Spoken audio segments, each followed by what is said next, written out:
Assalamualaikum warahmatullahi wabarakatuh. Perkenalkan saya Sabrina Malda dengan NIM akhir 138. Di sini saya akan menjelaskan terkait analisis asupan gizi menggunakan metode Wake Food Records atau WFR.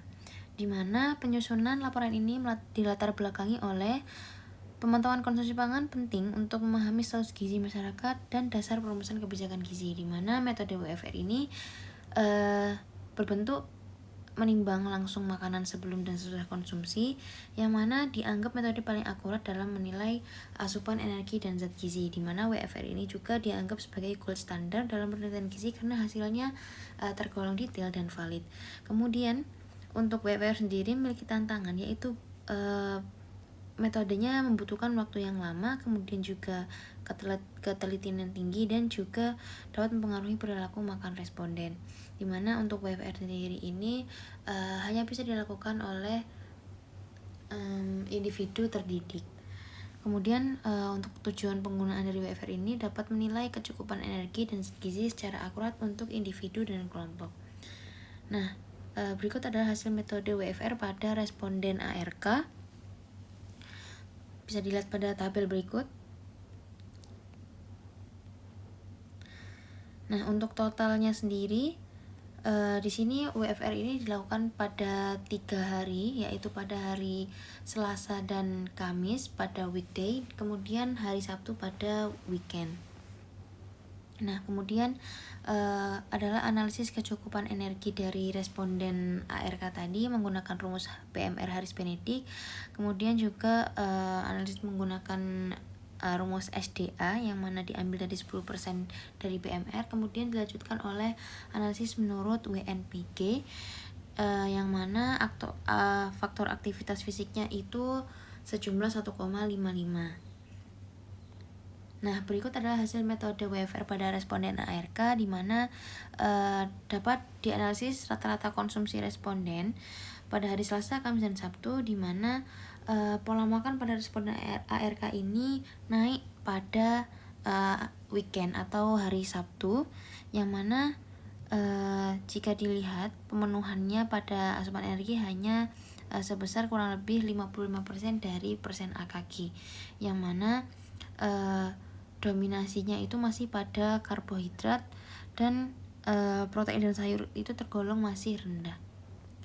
Kemudian berikut adalah hasil metode WFR dari analisis kandungan zat gizi makro responden, di mana dominasi kesimpulan atau interpretasinya masih semuanya masih belum memenuhi, yaitu pada karbohidrat, protein, dan lemak.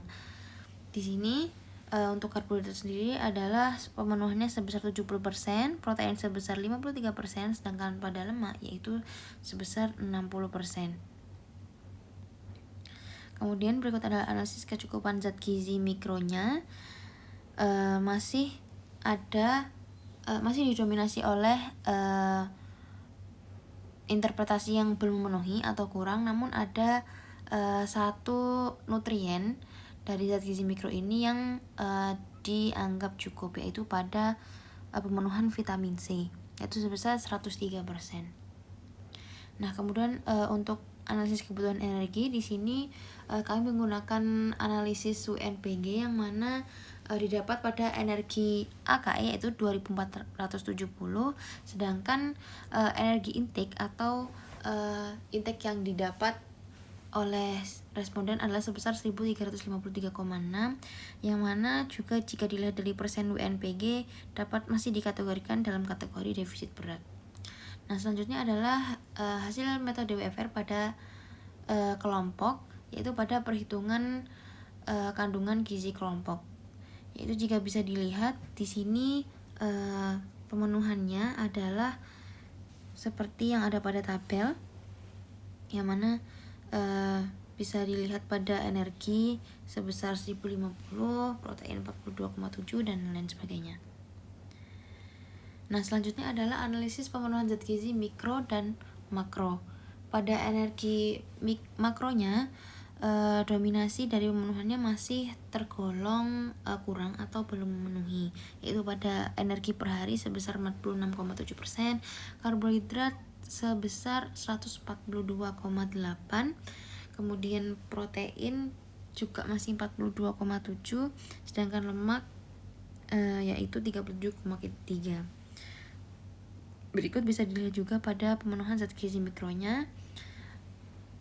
Namun ada beberapa zat gizi dari mikro ini yang tergolong cukup, lebih, dan kurang, yaitu cukup pada vitamin A, lebih pada vitamin C, dan kurang pada gula, zat besi, kalsium, zinc, dan natrium. Nah, kesimpulan yang didapat dari penyusunan laporan ini adalah untuk energi masih digolongkan dalam defisit berat, yaitu 55,63% dari kebutuhan. Kemudian untuk zat gizi makronya pemenuhannya adalah sebagai berikut, yaitu karbohidrat 70%, protein 53%, dan lemak 60%. Dan semua itu masih tergolong kurang. Untuk zat gizi mikronya Fe, Ca, zinc, dan natrium masih di bawah AKG, dimana untuk vitamin A dan C sudah cukup baik, yaitu di atas 100% AKG. Kemudian pola konsumsi juga dominan pada karbohidrat dan lemak gorengan. Selain itu juga rendah protein dan mineral, dimana diperlukan perbaikan pola makan dan variasi pada bahan makanan. Kemudian untuk sarapannya adalah bagi responden dan kelompok bisa menerapkan pola makan gizi seimbang. Kemudian tingkatkan konsumsi protein, sayur dan susu atau sumber kalsium. Kemudian juga perlunya untuk membatasi makanan olahan dan gorengan. Kemudian juga lakukan edukasi dan pemantauan gizi secara berkala. Berikut presentasi dari saya. Terima kasih. Wassalamualaikum warahmatullahi wabarakatuh.